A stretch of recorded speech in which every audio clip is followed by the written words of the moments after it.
sea, yo salí corriendo y corrí, y era como al final de un pasillo, amor, y yo corrí, y yo, ay, que no se haya muerto todavía. Y dije, si un día me caso con un hombre, será con un hombre de Dios, mamá. Ahora, hay parejas que ponen su fundamento en otras cosas. Lo ponen en, como tú lo decías al principio, en cosas vanas, en cosas que se destruyen, en cosas que al final se quiebran. Y el fundamento de nosotros, indiscutiblemente, es un fundamento que nos sobrepasa, que es más grande que nosotros y que por eso podemos estar firmes. Y yo creo que ese fue el fundamento que me cuidó, que me guardó.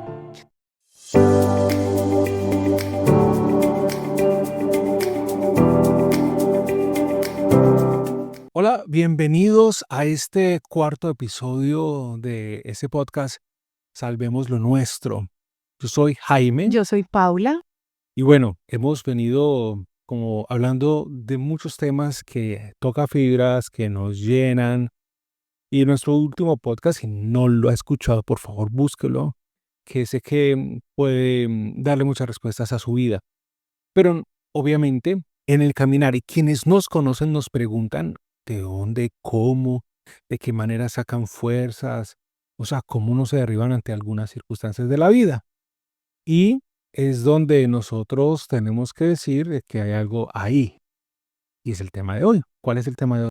El tema de hoy es el fundamento invisible, y es que por debajo, detrás, siempre va a haber algo, porque vemos las personas, pero no vemos qué hay detrás de las personas, de qué procesos están viviendo, qué cimenta sus vidas.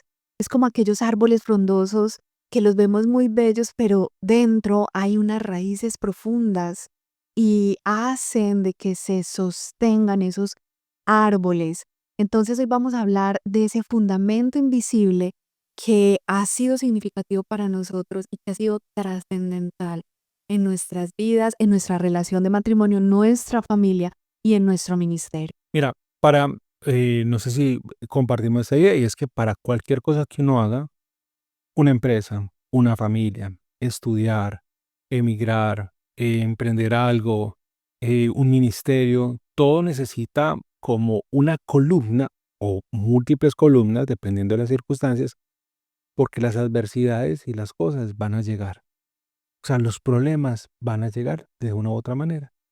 Y lo que puede cambiar o lo que puede dar el sentido de éxito o no es cómo se enfrentan. Y si te derrumbaste o no te derrumbaste. Y hay unos fundamentos. Y el fundamento de nosotros, indiscutiblemente, es un fundamento que nos sobrepasa, que es más grande que nosotros y que por eso podemos estar firmes. Ese fundamento tiene que ver con nuestra experiencia de fe, tiene que ver con nuestra apertura de nuestro corazón, de nuestra mente, de nuestros esquemas a algo superior a nosotros. Y es Dios. Entonces, hemos vivido como esa conexión con algo más grande, no con algo, con alguien más grande que es nuestro creador, nuestro buen Dios. Y cada uno hemos tenido como nuestra cercanía y nuestra apertura, nuestro sí a Dios. Nuestra experiencia de Dios. Y hoy queremos hablarte un poquito frente a esto porque uno podría contar testimonio, algo muy grande, pero queremos contarte un poco de cómo fue que ese toque especial llegó a nuestras vidas. Bueno, yo nazco en una familia bastante especial, sencilla, humilde y bueno, quiero contarles que no fui esa hija súper deseada, súper planeada. Nazco en una situación muy difícil y crisis en mi familia, donde mamá no estaba preparada para que yo naciera y bueno, de ahí se derivan, te menciono esto porque de ahí se derivan muchas cosas que luego en la adolescencia fueron muy difíciles. Sufría de depresión, sufría de desprecio hacia mi propia vida, rechazo hacia mi propia vida. Tuve algunos intentos incluso de quitarme la vida y fue para mí muy difícil porque no entendía. Luego en procesos de sanación entendí qué era lo que había pasado. Resulta que una vez, amor, ya llega como la preadolescencia a mi vida y me dio muy duro. No sé si a usted le dio muy Yo duro. no creo, yo creo que le dio más duro a la mamá de ella. Yo también creo. Y empieza uno ese choque, porque le cuento que uno choca con el que más se parece. Y sí, yo había sacado algunas cosas de mi madre, su temperamento, bueno, también algunos dones y cosas, pero empezamos a chocar mucho ella y yo, y empezaron las peleas, y empezó la rebeldía, y empezó la preadolescencia y estar, luego la adolescencia. Y luego yo quería hacer lo que yo quería y empiezo con un factor muy delicado en las relaciones, que es la mentira. Empiezo a mentirle, pues para poder salir con mis amigas y demás. Recuerdo un día, amor mío, que fue como la tapa de lo que hice. Y mami, voy a ir a la Cuente a tienda. ver, que a ver, vamos enterándonos aquí de cositas. Entonces yo como que déjame ir a la tienda, mamá. Y ella me miraba, me estás mintiendo, ¿para dónde vas? Y yo, no mami, seguro. Y era de esas que lloraba y todo, y hacía el show. Entonces, entonces me fui, y es que supuestamente para la tienda, pero cierro la puerta, salgo, cierro la puerta. Y empiezo a correr y a correr y a correr y a correr, a correr, porque vivía en Barrio Pedregal, alto, y había que bajar muchísimo Todos para ir ustedes a la conocen el avenida. barrio Pedregal, ¿cierto? Los que viven en California. No, no, ¿Dónde queda eso? eso queda en las comunas de mi ciudad, Medellín. Corrí mucho hasta llegar a una avenida y ahí me estaban esperando mis amigas, cogimos un taxi y nos fuimos para un bailecito que había en otro de los municipios, otro barrio, otro lugar, otra Otro ciudad. sector. Sí, y allá estuvimos cuando menos pienso yo, amor, va llegando mi mamá con policía y de todo, Dios. Ah, con razón, ya entiendo. Lo que pasa es que el día del matrimonio alguien se me acercó y me dijo, venga, usted ya conoce el pasado judicial de su esposa. Claro, Dios mío, con policía y todo. Y ese fue como que un hito en mi relación con ella, y eso marcó mucho la familia porque mi mamá ahí tomó la decisión primero de castigarme, no televisión, no teléfono, no habían celulares, ni viper, ni nada, solamente el teléfono fijo, no salías con amigas, todo el tiempo era encerrada, y ahí mi mamá tomó la decisión de salir de esa casa e irnos para otro lado porque esas amigas las están sacando y haciendo muchas cosas que no era, y bueno, quizás sí, quizás no. El cuento fue que me prohibió mis amigos, o sea, yo quedé sola, quedé con una depresión terrible, encierro todo el tiempo y con una relación con mi mamá que había llegado al límite. Me decía, tú me quieres matar a mí, tú me quieres matar a mí. Y yo creo que yo luego entendí eso, amor, cuando ya estudiamos todo este tema, em, a de sanación nivel, interior. sí, y de investigar todo esto, de que todavía no tenía desarrollado el lóbulo prefrontal, de que no me di consecuencias y de que esto iba a ser un caos. Y así fue un caos, e hizo que mi familia tomara una decisión súper trascendente y se moviera al otro lado de la ciudad y empezar supuestamente de cero, pero yo estaba totalmente devastada porque para el adolescente, muy importante las amistades, ya no ¿Cómo fue el había. proceso, por ejemplo, de restauración? ¿O qué pasó más que, porque estamos hablando del fundamento de la fe, ustedes tenían fe o no? ¿O cómo surge eso? Ok, mi madre, una mujer toda la vida muy creyente, empezó a llevarme a la iglesia, a las cosas de Dios, a los grupos, a orar. Y yo sin querer, o sea, me obligaba. Yo sin querer iba, pero después ya empecé a sentirle gusto y empecé a querer, a seguir yendo, a seguir yendo. El cuento fue que empezó Dios a hablarme al corazón. Dios empieza a tocar mi vida y a decirme, y me quebranto porque empieza Dios como a hablarle a la existencia, y Dios sabe qué es lo que uno necesita. Y yo siempre me sentía tan poca persona, tan sin valor, tan sin nada, pero Él empieza a fijarse en mí, empieza a darme palabras al corazón, que eso es como algo donde me decía, eres mi hija, eres mi niña, eres mi hija deseada, anhelada, aunque no lo hayan premeditado tus padres, para mí sí lo eres. Y yo creo que eso fue una de las cosas que tocó mi alma. Me sentí tan amada, tan bendecida, tan llena de Él, que empezó a transformar mi forma de ver la vida. Empezó a transformar la forma en que veía a mi mamá, porque en ese momento era el caos, era con mi mamá. Y empieza Dios a poner el querer y el hacer, a cambiar con la relación con ella, y fue algo muy especial donde Dios empezó a poner perdón, donde empezó a poner mira que le vas a pedir perdón por todas esas mentiras, empieza a dar conciencia de pecado y rectitud de juicio, como dice la palabra de Dios. Y empiezo yo y ella también a decirme, hija, perdóname, empezamos una relación tan bonita, a empezar a todo fluir muy bien, pero la disfruto unos años y Dios hace esa obra poderosa. Pero les cuento que luego em, le dan un diagnóstico a mi madre y empezó con un dolor en el estómago y le dan un diagnóstico y dicen a tu mami le quedan pocos días de vida y ella llega al hospital, la entran y a la semana no se paraba. em, Le encontraron hipernefroma de 11 centímetros de diámetro en su riñón izquierdo y estaba invadida de metástasis. Tenía un cáncer y era grado 4. Era un cáncer terminal. Y yo recuerdo que estaba en la universidad y ya estábamos aferrados a Dios. Y yo decía, pues Dios puede levantarla de ahí. Y empecé a orar para que Dios la pudiera restaurar, pero ella ni se mejoraba ni se empeoraba. Varias personas fueron a orar por ella y todo esto, y ella no se mejoraba. Y yo entendí en la palabra de Dios de que quizás no era el tiempo. La palabra de Dios dice que para todo hay un momento en la vida. Y yo entendí que quizás no era el tiempo para que ella pudiera. El cuento fue que un día se puso muy mal y me notificaban en la universidad. Yo salí corriendo y corrí, y era como al final de un pasillo, amor, y yo corrí, y yo, ay, que no se haya muerto todavía. Y corrí, y cuando vi había mucha gente y ella estaba con los ojitos así medio abiertos. Y yo caí a sus pies porque ella no sabía que se iba a morir.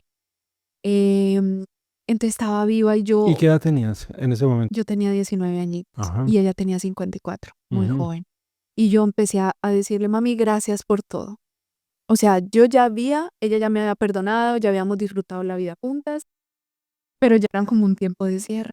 Y yo empecé a agradecerle por todo lo que Cecilia hace, todo, por tu vida, por tu amor, por todo lo que me has dado. Yo te prometo que yo no voy a hablar tanto por teléfono, voy a hacer juicios en la universidad, voy a seguir perseverando, pero ya nos decía que mi mamá ya no tenía esperanza de vida. Y yo sentía que tenía que ayudarle porque ella ni se empeoraba ni se mejoraba. Y recuerdo que ella dijo, estoy así de mal, pues, y yo dije, sí, y yo le agradecí y dije algo. Y dije, si un día me caso con un hombre, será con un hombre de Dios, mamá, porque sé que has orado tanto para que yo me case, que en algún momento yo lo haré y será con un hombre tuyo. 10 años después se cumplió esa promesa. A los 29 me casó con mi esposo. Pero a lo que voy es que ella después de eso, a las horas, muere y empieza otro duelo para mi vida. Pero les voy a decir algo. Yo sentía en ese momento como un gozo. Cuando dice la palabra, el gozo del Señor es mi fortaleza, yo obviamente estaba triste, pero a la vez sentía como paz, sentía fortaleza y sentía gozo en mi corazón de que mi mamá, que había sido una mujer de Dios, que no quería sufrir ni penar, que había ido a la casa del Padre, que allá iba a estar bien, iba a estar mejor. Y yo siendo una niña o una adolescente de 19 años, me quedaba literalmente muy solita, aunque estaba con mi papá y mi hermana, pero iba a empezar una vida sola y yo creo que ese fue el fundamento que me cuidó, que me guardó, que me protegió para luego llegar ella se murió en septiembre, 14 de septiembre, y ya enero yo ya le estaba pidiendo a Dios entrar a un lugar donde pudiera crecer más en la palabra de Dios y llego al lugar donde conozco a mi esposo. Ese fue el fundamento que Dios permitió que se sembrara en tu vida y que tu madre fue quien fue ese instrumento de Dios para sembrar ese fundamento. De igual manera, yo conozco de Dios desde una experiencia también de familia donde había una situación con la familia extensa, alguien que estaba en adicción, en problemas de droga y todo eso, y deciden hacer también como un grupo de oración. Y yo voy allá desde solamente como apoyar a la familia, desde vamos porque esto lo necesita la familia, pero desde mi escepticismo. Y fui también por curiosidad. Y como dicen por ahí, la curiosidad mató al gato. Porque yo empiezo como a llenarme y a tocarme de eso. Porque también mi vida estaba marcada por situaciones de rechazo, de depresión, de mucha timidez y buscaba a Dios o buscaba eso que uno sabe que hay más allá de lo que podemos ver, pero a través de la nueva era y de otras cosas que no son buenas y que me traían mucha más soledad en mi corazón. Pero el ir caminando y el ir escudriñando la palabra de Dios y como me explicaban la palabra, me dio como esa fortaleza, el ir creciendo y el ir renovando mi vida. Y fue algo, aunque diferente en tu situación, porque en el momento en que yo conozco de Dios, también nosotros hacemos un cambio de vida. Nos mudamos del lugar donde estábamos, eh, empezamos en una nueva casa, vivíamos muy lejos, digamos, de la ciudad como tal de Medellín, y empezamos como un renacer. Entonces se desconecta uno de amigos, se desconecta uno de muchas cosas y ese recomenzar y adicionalmente con Dios, creo que es muy saludable. Y allí entonces empiezan a darse los fundamentos de mi fe, también un fundamento invisible, que empieza a ser expansible a mis hermanos, a mi mamá, a mi papá, y todos de alguna manera empezamos a crecer allí. Se va dando progresivamente, uno poco a poco. Yo recuerdo un día que yo estaba en un grupo de oración y cantar una canción que decía, no daré mi vida a nadie más que a Él, no daré mi vida a nadie más que Él, porque solo Él me puede sostener. Y yo hacía teatro, yo era actor de teatro, y ese día me tocaba hacer luces en una obra de teatro y le dije a alguien que me ayudara, y me fui para el grupo. Y estaban las luces apagadas, yo me senté y yo empecé a llorar. Yo no estaba mal, yo no estaba triste, pero yo empecé a llorar y sentí que algo cambiaba en mi corazón. Esa canción quizás era como una canción que estaba representando lo que estaba viviendo yo. Era una entrega total a Dios donde decía, ya no voy a dar mi vida a nada más, ni a la tristeza, ni a las cosas, sino a ti.